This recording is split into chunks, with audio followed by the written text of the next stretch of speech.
US Senator Lindsey Graham says President Donald Trump has given his support to a sweeping new sanctions initiative aimed at increasing economic pressure on Russia, as Washington debates how to influence the conflict in Ukraine and Moscow's broader international activities.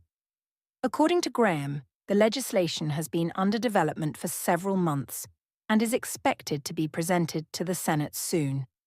The proposal is designed to intensify financial restrictions on Russia and to discourage other nations from purchasing Russian energy supplies. Supporters of the measure argue that stronger economic pressure could force Moscow to reconsider its current stance on the conflict. Trump previously put forward a proposed framework to end the fighting in Ukraine, a plan that Kiev and several European governments rejected, saying it leaned too favorably toward Russia.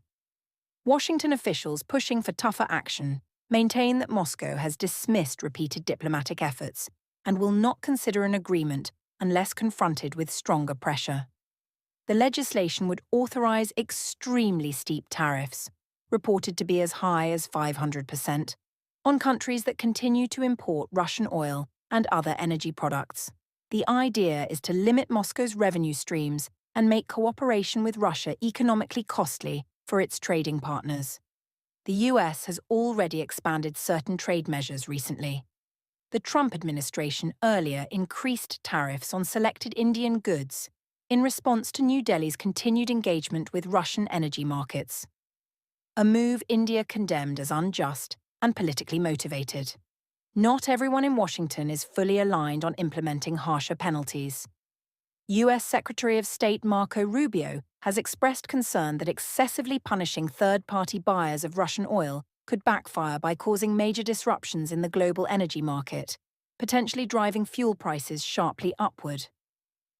European allies also remain wary.